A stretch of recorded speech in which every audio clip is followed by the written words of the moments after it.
For my mission to Japan, I prepared myself by advanced study of the Japanese language. It's a well-known fact that these people can hardly speak English. Mr. James, everything all right, sir? Be better. Thank you very much. Domo arigato. I wasn't too sure what I just said, but at least he didn't throw me out of the window. Instead, he sent his girl assistant, who tried to tempt me with food. Due to public demand, I've been attempting to give food up. But when they put the stuff in front of you, it is hard not to eat it, even if it looks a bit weird. What's that one?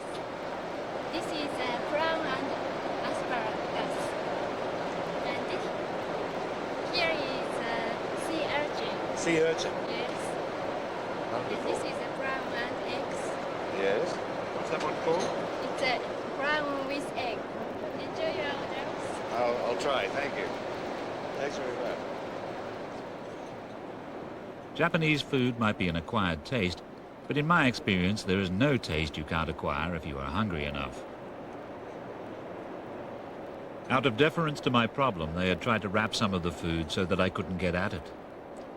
One of the fish had been wrapped in fishing line so that you could catch another fish after you'd unraveled it.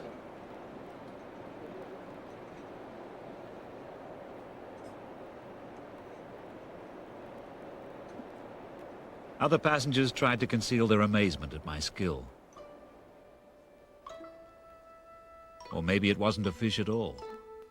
Japan was already a mystery before I even got there.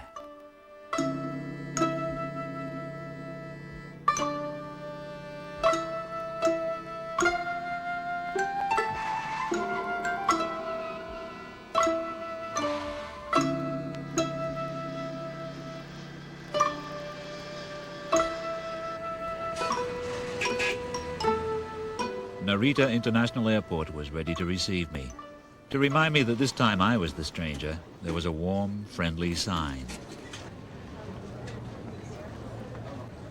I was already more than nervous enough about how this trip might work out. I had been invited to participate in one of those Japanese game shows which look so insane to a non-Japanese audience. I'd been lucky enough to earn part of my living by showing extracts from these programs in the West. If the Japanese had ever taken umbrage, their chance for revenge was now at hand. First, however, I had to find my hotel. My textbook had told me that the word for taxi is taxi. Tokyo looked like what happened to Birmingham after they finished improving it. Calling Tokyo a concrete jungle makes it sound too organized. A jungle's got style. Later on, I was told that I'd been lucky to arrive at a time of day when the traffic was actually moving. Usually it is packed so tight that it remains stationary, giving the occupants of the cars time to think about how they can't afford to live in a city it takes a whole day to get out of. Koko, Ginza desu ka? Ginza desu. Hai, Ginza desu. At my hotel, in the king-size Western-style bath that they must have built for Orson Welles, I prepared for my assault on the nightlife of downtown Tokyo. I wanted to go to the glittering center of the Japanese economic miracle, the Ginza. Ginza arimasu nen. Hai, Ginza desu.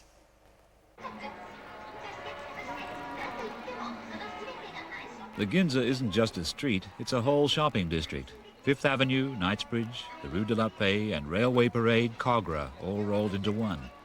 It's the show window of the booming Japanese economy, and I soon learned that this wasn't it. I had taken the wrong subway train and come up in Shinjuku, another area altogether. I had asked the man at the station the right question in fluent Japanese, which train for the Ginza, but for some unaccountable reason he had given me the wrong answer. It didn't matter.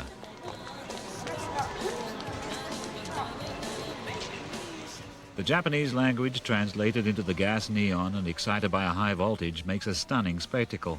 But the Japanese salaryman who works hard all day doesn't come to Shinjuku at night just to get dazzled. He comes here to get smashed. Shinjuku wa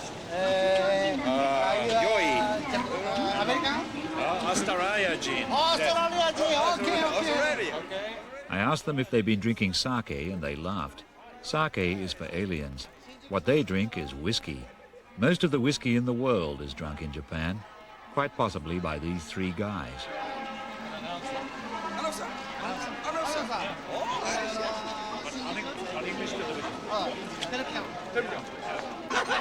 The boys went away to begin the huge task of sleeping it off. Sayonara. Just talking to them had given me a thirst, and I headed for the nearest bar. But it wasn't a bar, it was a pachinko parlor.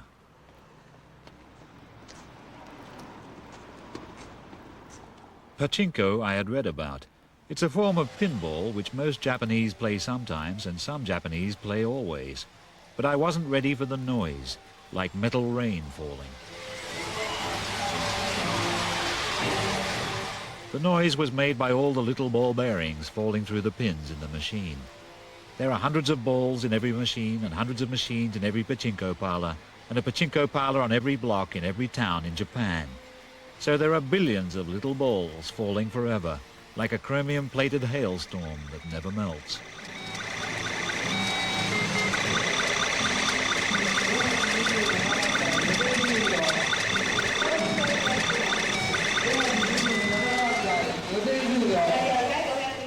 Pachinko is a whole economy on its own. There are no cash prizes, but you can win a box of biscuits, which you can trade in for more pachinko balls. So some people spend their whole lives in here, eating half the biscuits and trading the rest in for new balls. I had to buy my balls for cash.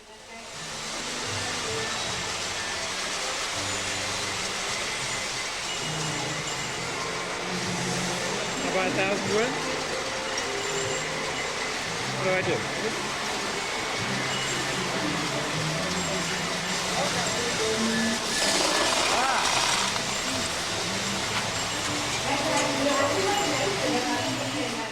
With my own bucket of balls, I was ready to try my skill. I watched the expert next door to me. Whatever he did, I did the same. He seemed to be doing almost nothing. He was doing nothing.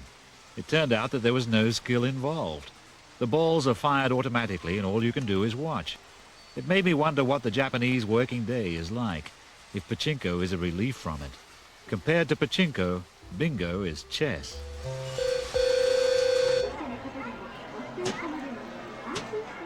If pachinko's purpose is to have no purpose, the purpose of hit the squirrel couldn't be more plain.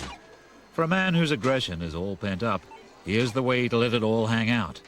The squirrels pop up out of their holes, and you hit them on the head so that they go down again. At the office, the Japanese don't do that kind of thing to their colleagues and rivals, so they do it at night to the plastic squirrels. This I had to try. Eat us there, huh? Have a go.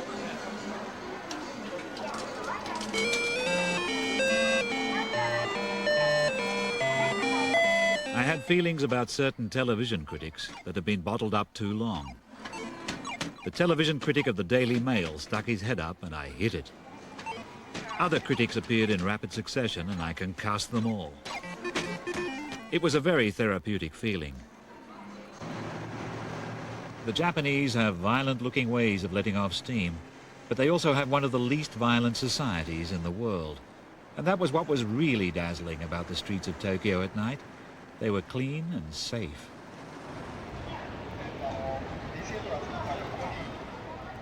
After a long ride in the wrong bus, I found myself back in Shinjuku again. If I didn't do something soon, I was in danger of spending my old age here. Desperately asking directions in my fluent Japanese, I was at last lucky enough to encounter a fluent Japanese who spoke a few words of English. Who are all these people who come to Shinjuku? I would say that Shinjuku is primarily for young people, either students or young businessmen. And I can see fairly large numbers of young executives who have just entered their respective companies. You know, a new corporate year starts on April the 1st in Japan, and so you can see quite a few young executive type. What are they here for at night? To have a little entertainment, a little fun, and there are so many drinking places around here, and so I think that's what they are here for. Shouldn't they be going home? There has been a movement called GHQ, which means go home quick. But many Japanese businessmen and executives don't go home quick. They spend quite a lot of time in this area or in this sort of place before they get home. Why is that? Is it because the pressure's so high at work? That is one thing, I think, and another thing is that many of us are living in rabbit hutches, as you know, and therefore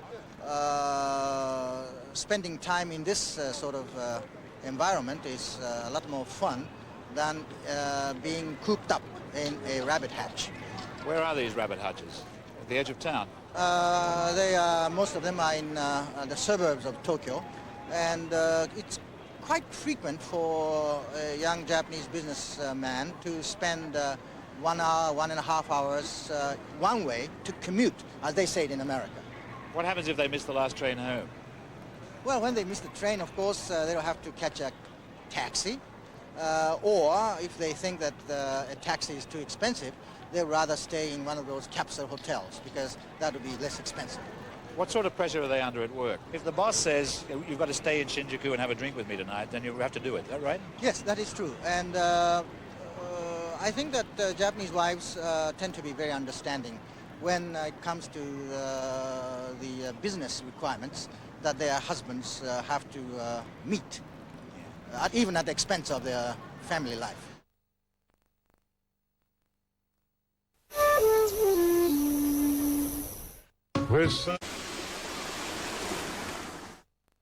After a fruitless search for the local capsule hotel, I finally found a reputable-looking hostelry. こんにちは。はい、いらっしゃいませ。 Could you give me a room for the night? いえ、ここはね、お No, 一人 yeah, は I- ダメな The の。 low position of the receptionist window suggested that it catered for very small children. Sleep.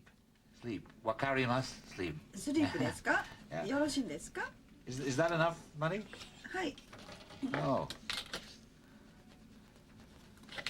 はい、じゃあ、503号室です。 Oh, thank you very much. じゃあ、はい Is。there some change? Oh. はい、お釣りでございます。 Thank you. Thank you very much. はい This way? そうです、5階です。エレベーターでどうぞ。 Thank you. All I was after was a simple bed to hold me off the floor, but it took me some time to find a bed of any kind. And when I did find one, it wasn't simple.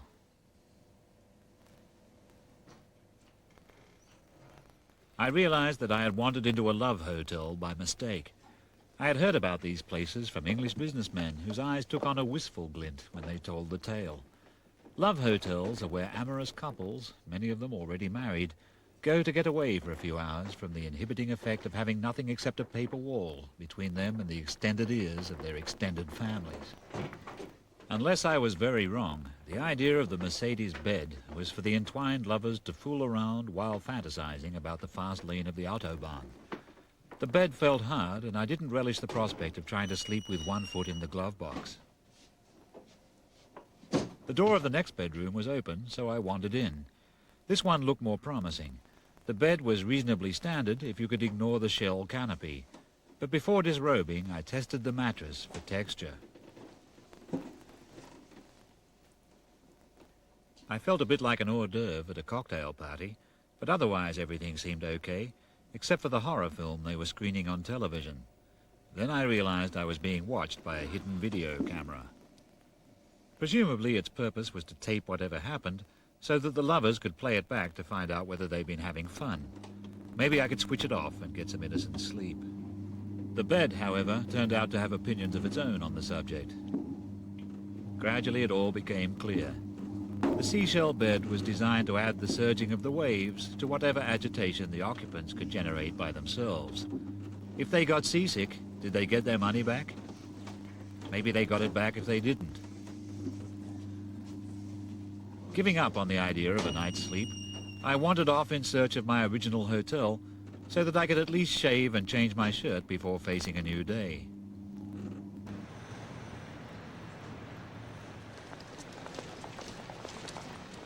When day dawned, I was still lost in the back streets of a suburb about 20 miles out of town. So I went back to the subway station from which I had emerged and started all over again. Millions of people work in central Tokyo, but hardly anybody lives there because of the enormous price of land. So everybody commutes. For a lot of them, getting to and from work takes up almost as much of the day as work does. Shibuya? Yeah. Uh-huh.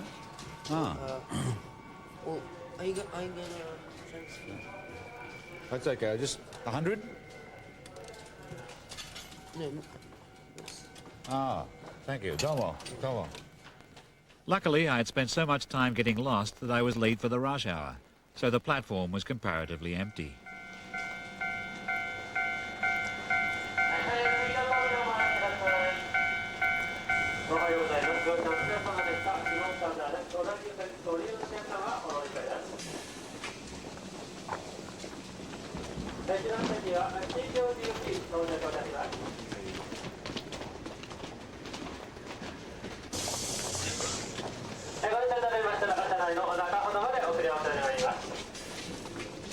In the rush hour, there are so many people that the men employed to push them onto the trains have to work in gangs, like a rugby scrum. At off-peak times like this, the commuters can almost get aboard by themselves. At the most, they require only token assistance.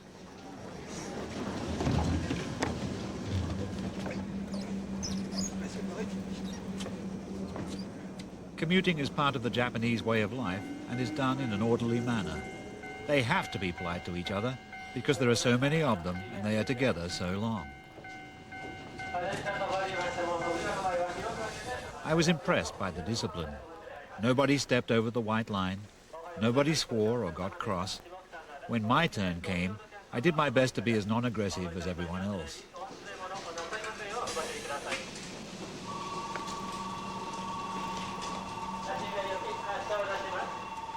I found it quite easy to breathe, as long as I timed my breathing to that of the people packed around me. The decorous behavior was refreshing, like the cleanness of the trains, whose floors you could eat your dinner off, if only you could bend down.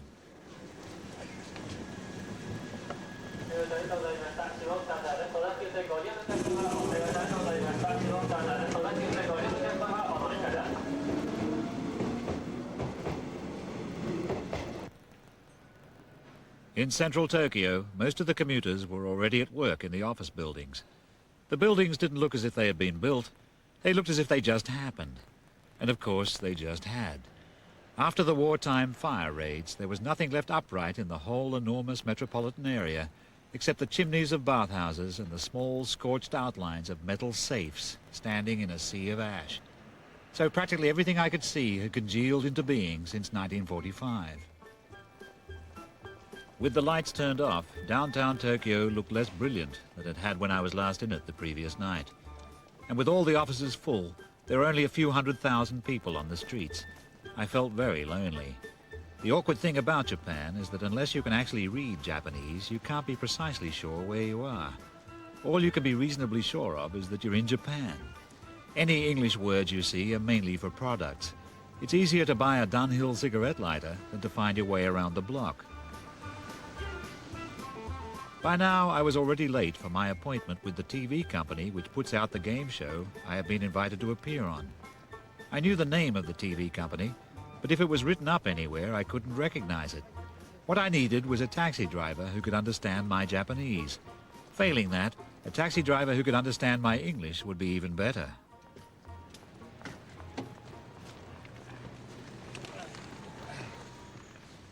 Konnichiwa. Hello.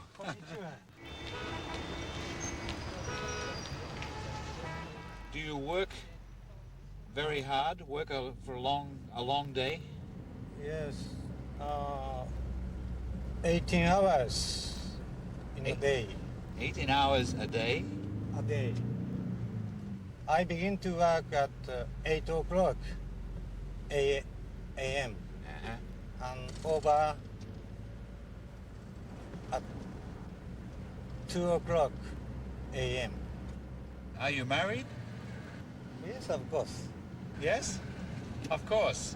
Why, all Japanese men are married, are they? Of your age. How old are you? I am 14 years old now. 40? 49. Well, you look so young and healthy. Thank you, sir. Do you like Tokyo? Oh, very much. Very much. Yeah, I think it's a very, very exciting city. I see. I don't like Tokyo. You don't? Why not? Because Why not? too many people, too many cars, too much smoke, too much expensive. Too much expensive. Yeah. We finally ground to a halt altogether. I left him in the traffic jam where he spends half his life and walked the rest of the way.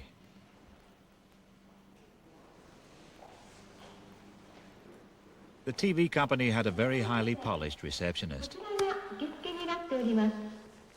She seemed to be telling me to pick up the phone. I'm not sure I've come to the right place. I'm supposed to... What the receptionist said would have been very helpful to another Japanese-speaking robot. You want me to press something? I think I understand. As far as I could make out, she was telling me to sit down and the man I wanted to see would soon appear. I wasn't absolutely sure that I was in the right place, but she was insistent.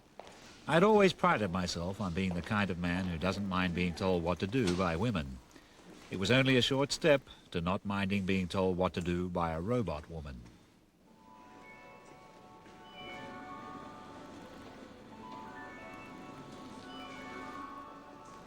The glossy receptionist turned out to have a friend.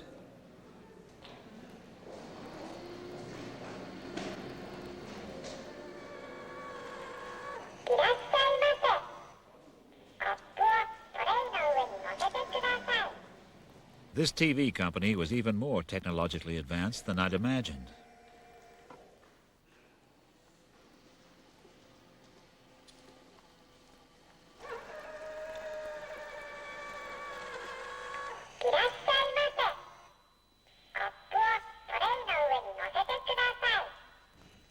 I'm sorry, I don't speak your language. You offering me something to drink? The bow-tied robotette was ready to do anything for me. But none of this had anything to do with television. My original suspicion that I was in the wrong building became a certainty. I had ended up in a place which manufactured very small self-propelled tease maids with artificial intelligence.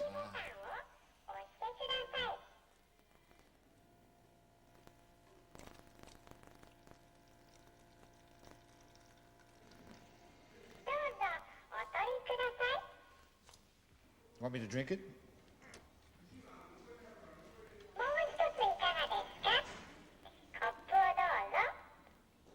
It's not bad. Here was an awesome portent of Japan's high-tech future. I tried to be polite to the little machine, because when it grew up, I might have to ask it for a job.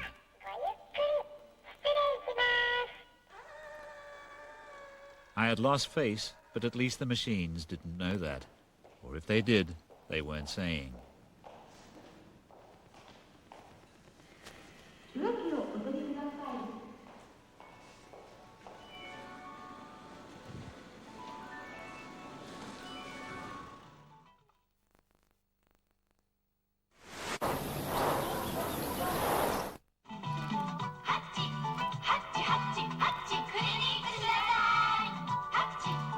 By the time I found my hotel again, it was too late for room service. So before settling down to watch the box, I bought a few things from a robot in the corridor.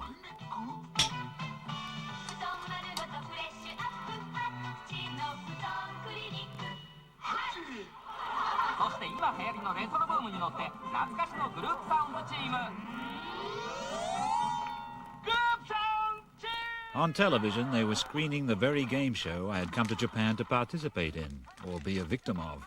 It was called Takeshi's Castle. Takeshi's Castle is a program that all the family can go on and all of Japan watches. But it isn't like a family program in any other country.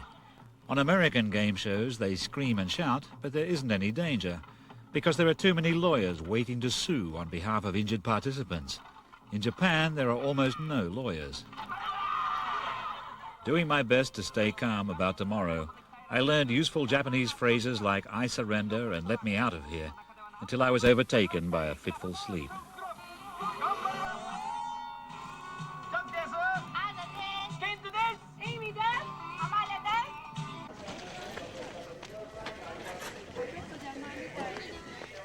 Participants in Takeshi's Castle are advised to wear a crash helmet. I was also supplied with a tracksuit, the complete ensemble making me look like a 1920s Red Army Speedway champion with shell shock. The open-air location looked like a bomb site. Obviously the budget was low, but there was nothing sketchy about the enthusiasm. Nothing had happened yet, but they were already having a ball. The hilarity was added to by the stranger in their midst.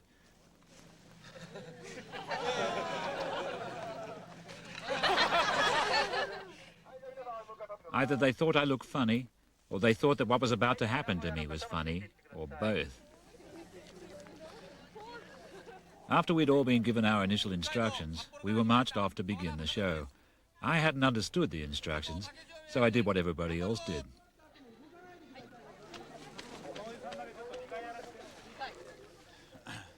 The first number seemed to be some sort of dedication ritual. My name is Clive James. Who? My name is Clive James. I'm an Australian living in England, and I am doing this for the honor of my university and my family. Ha!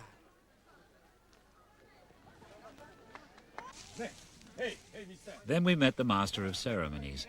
He was a bit overdressed, but he spoke my language, which gave him a big advantage because I didn't speak his. Nevertheless, I got the sense that he was a bit insecure. There was nothing in his contract about having to deal with an overweight Australian whose knees trembled. You are a reporter? Yeah, I'm a reporter. Yeah. In England. In England. イングランドでレポーターですよ。ただしレポーターと言いましてもね、稲川淳二さんとはちょっと違う。セーム稲川淳二違うね。もうリルハイブローレポーターand writer? Yeah, and television, like you. Yeah, television. But I'm not. But I. Next chance, my actor, actor. Sometimes comedian. But occupation actor, action actor. No, not actor. No. An announcer. This program many. Luckily, I had learned a whole new word, Yarukanai, which must mean something like press on regardless or Marines let's go, because whenever anyone said it, everyone else cheered. So I tried it myself. Yarukanai. Yarukanai. Yarukanai. Yarukanai. The Master of Ceremonies obviously thought that I was far too cocky. There was a gleam in his eye which promised that he would take care of me later. The first game was designed to cure anyone of overconfidence. We were all given guns that squirted paint, a dream of mine since childhood. Martian space troopers, who also had paint guns, would defend a wall against our assault. We all had targets taped over our faces. Mine was taped at the wrong angle. Can't see.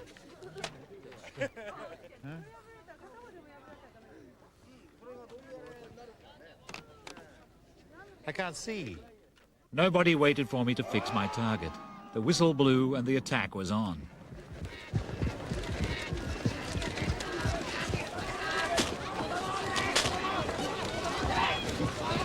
I must say I acquitted myself pretty well. Unerringly, I trod on the faces of my fellow soldiers to offset the advantage they had in being only 10 years old.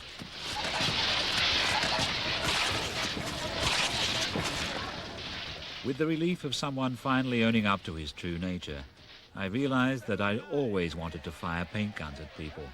I shot at least one Martian, got over the wall, and qualified for the next game. After the victory, we all had to chase the retreating Martians across country for what seemed to me an unnecessary distance. This running part was the bit I found hardest. I was not in good shape.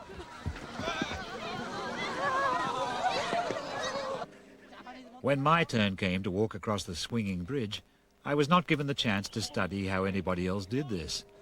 The Master of Ceremonies made me go first and insisted on personally manning the biggest cannon.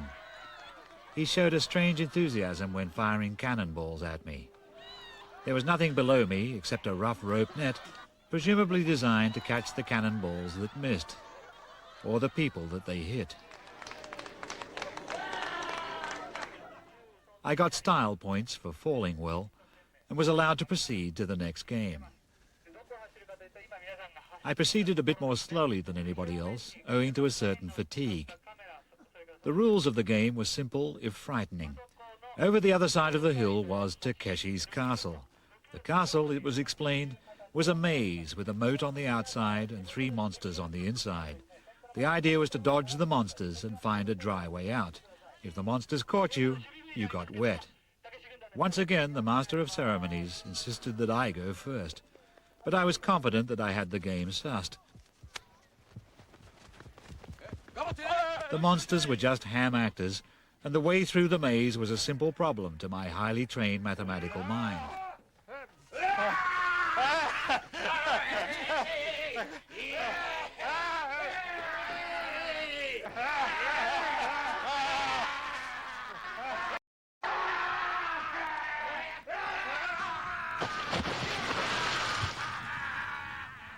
At least I had made the local onlookers happy. And even though my trainer shoes were full of mud, I was pretty happy myself, although perhaps not as happy as the master of ceremonies. Game shows elsewhere in the world can be a lot less fun. Instead of meeting 3 monsters, you might have to carry home a 3-piece suite that no Japanese would be seen dead in. Suddenly the Japanese approach to television seemed very sensible. Spend little and laugh a lot.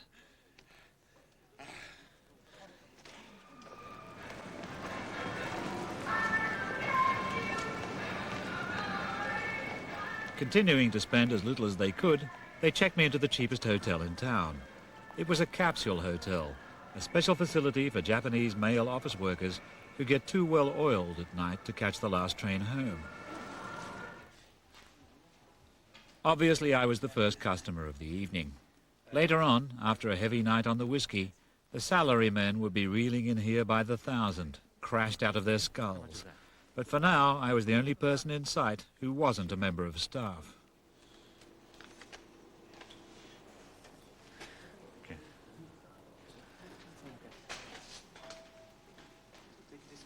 Okay, thanks. That doesn't seem a lot. That's good. Which floor do I go to? Domo. The first thing I had to do was change into the floor-length flowing kimono provided.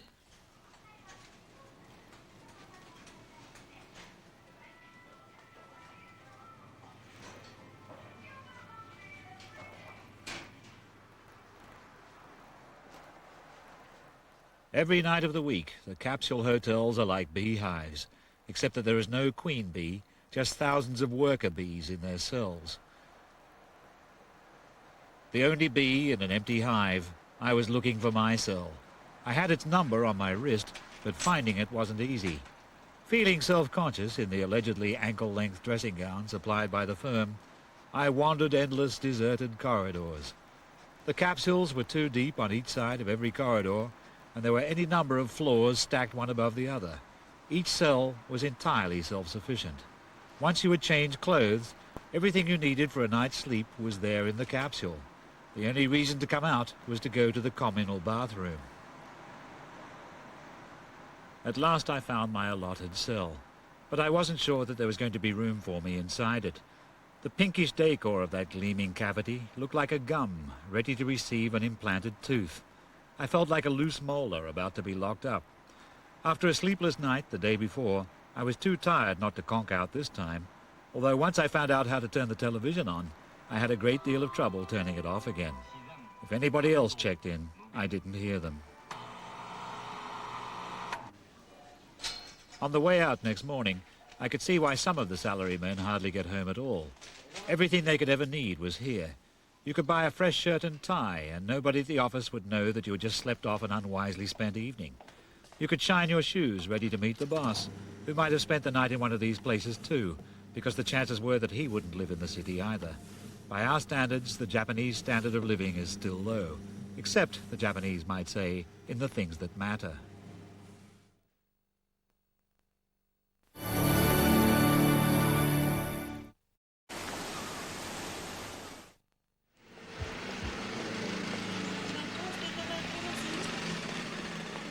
The traditional arts in Japan go on being refined endlessly, or so I had heard.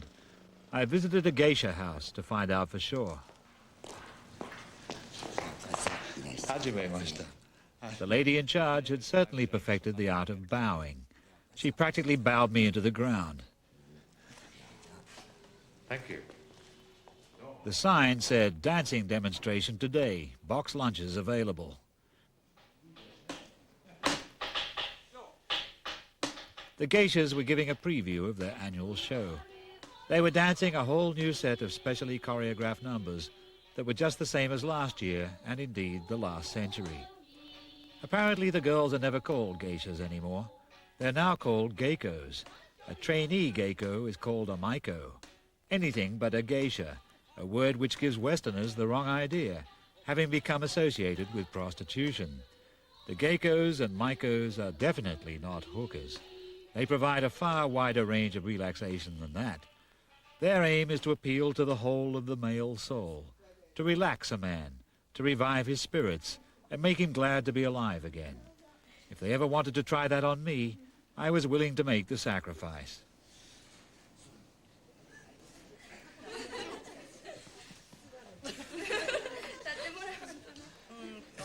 Not easy.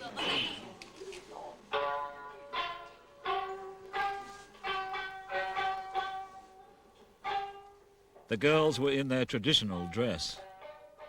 They were dancing with their traditional fans. The music came from a traditional ghetto blaster. The guy in charge of the ghetto blaster turned up the volume setting a notch in order to counteract the distracting effect of my presence. While I sat there with my knees cracking, the geikos went into their big production number. I soon figured out the story of the dance by watching their expressive gestures. It was a sad little tale of 8 traditionally dressed girls with fans lost on the Tokyo subway system. Eventually they emerge and try to find a taxi, but it is Friday afternoon rush hour and no cabs are available. They decide to walk home, but they cannot remember where home is, so they pause to ponder. In the course of time, they realize that they have paused at a bus stop, but there are no buses because the bus company has ceased operating. They consider the option of opening their own travel agency, but cannot decide whether to accept American Express cards. One of them resolves to throw herself under a train if and when a train materializes. The others either sympathize with her or look pensive for some other reason. Sad though the story was, it was so thrilling that I was on the edge of my mat. The driving rhythms of the choreography even made me forget the pain in my legs, which was lucky because when the time came to interview the top lady, I had to sit on my legs again. She had a fascinating voice, rather like that of the late Lee Marvin, with overtones of a coffee grinder. What qualities do you look for in a new pupil? What sort of girl should it be? そうですね。やっぱり第一番に芸事の好きな人ですね。芸事が好きな人とその社交性のある人がやっぱりまあ出世っておかしいですけど、まあ大体そういう風なんで、そうかもものすごく芸が三味線が弾けるとか踊りがええとかっていう人が大体成功するようですね。What sort of men are the customers? What sort of men are they? Are they businessmen? まあ大体会社の社長さんとか、まあ重役さんとか、それに普通の商店のご主人とかそういうふうな人が主ですね。まあ案外割にタコをつくのでね。しかしまあ普通の会社員の人やったら、まあたくさんで来てまあなんていうんですか、割り勘みたいなんで遊ばはるとかね、そういうふうなやないと遊びしませんね、こういうとこは。This is a delicate question, but I have to ask it. Under what circumstances would a geiko consider, as you would say, granting the pillow? それはどういうねな。まあ仮に今日会ってほんで床を一緒にすることは絶対ありません。もうまあ何ヶ月か何年かお付き合いしてて、ほんで気心が分かってからやないと芸妓さんはそういうようなことしはらへんのなんで、その今日会うて今日一緒に寝るとかそういうようなことはね、芸妓さんはものすごい恥なんです。ほんでもう一人自分に応援者っていうものができたら、もう絶対他のその人がずっと続いてる間は絶対他の人はダメなんです。A lot of these men are married. What do their wives think of it?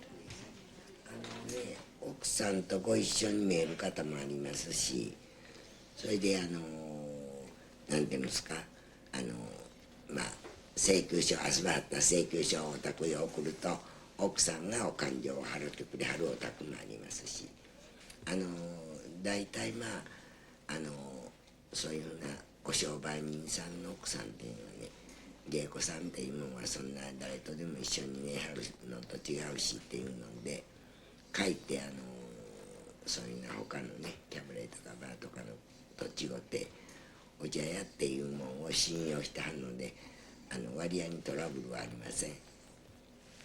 奥さんがちゃんとご主人の代わりにお金払ってくれはるんです。 So the wife knows where he is. Is that the idea? Yeah. I mean, you can actually hire a geiko for the evening. I was offered a bed at the traditional inn, which the top lady owned just down the street, room service included. In the lobby of the inn, the receptionist was in position and all geared up for a middleweight bowing competition, which she won easily. The loser had to take his shoes off. I was looking forward to my night in a traditional inn, especially if it included a traditional dinner. Not too traditional. A traditional steak and 2 veg would be about right. Later on, I learned that I had left my shoes facing in the wrong direction. The shoes should face outwards to indicate that you will leave at a decent time. These 2 guys didn't and paid the penalty.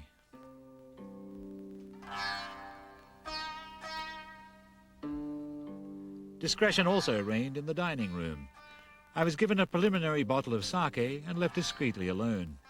As a tea almost totaler, I try to avoid alcohol, but when in Japan one should do as the Japanese do, even if it means sitting there with your legs aching as if crushed under a fallen horse.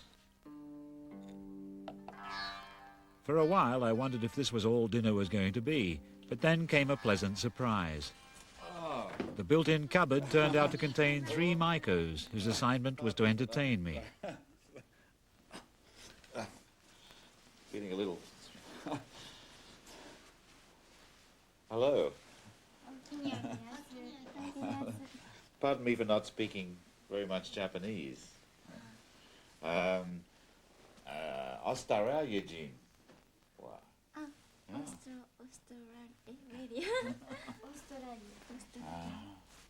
Watashi wa Clive James desu.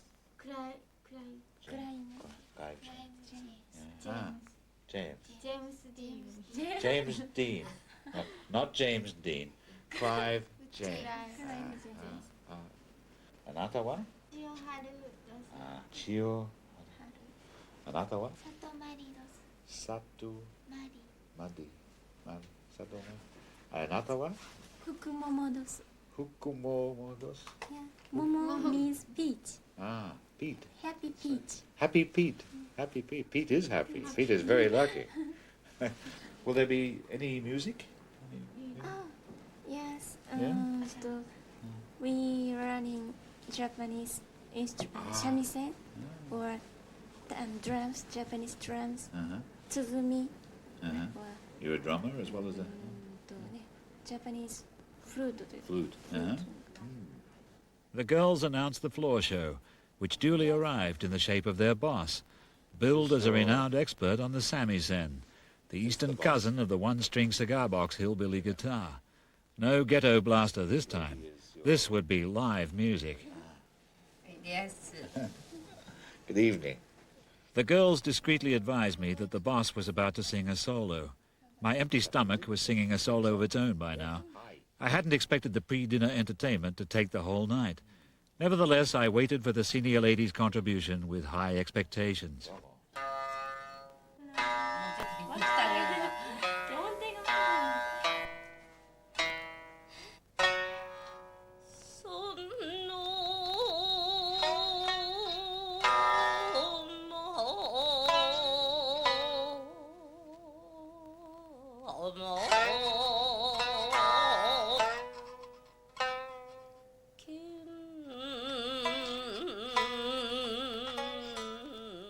It wasn't exactly my kind of music, although I was ready to acquire a taste for it if I could. I had certainly acquired a taste for sake and for playing scissors, paper and rock with my favorite maiko.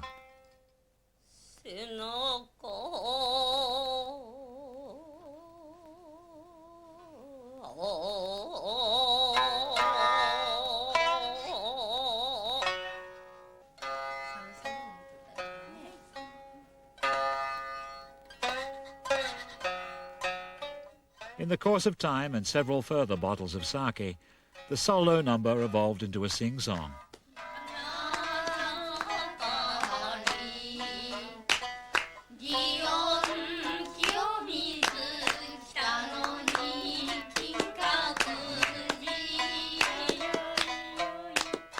Never since Elvis Presley first sang Blue Suede Shoes had I been so carried away on a tide of rhythm. The girls were stunned by how quickly I caught on to the intricate patterns of rhythmic clapping.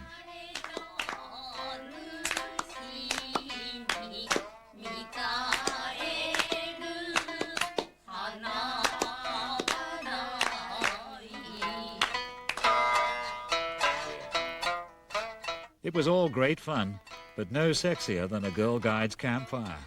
You could see why wives would not only tolerate their husbands spending the evening in a geisha house, but would actually stump up for the bill. A song. Ah. Very beautiful. Discretion ruled. I personally was ready to try something really sexy like spin the bottle, but before things could get too convivial, the girls served the food and discreetly withdrew.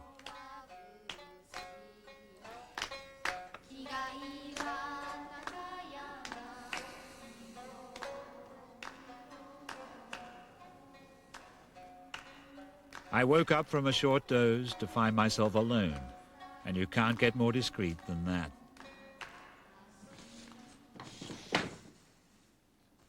I was pleasantly drowsy. Here was my chance for a good night's sleep on a traditional Japanese bed. The futon had been rolled out in readiness. I was asleep before my head hit the pillow.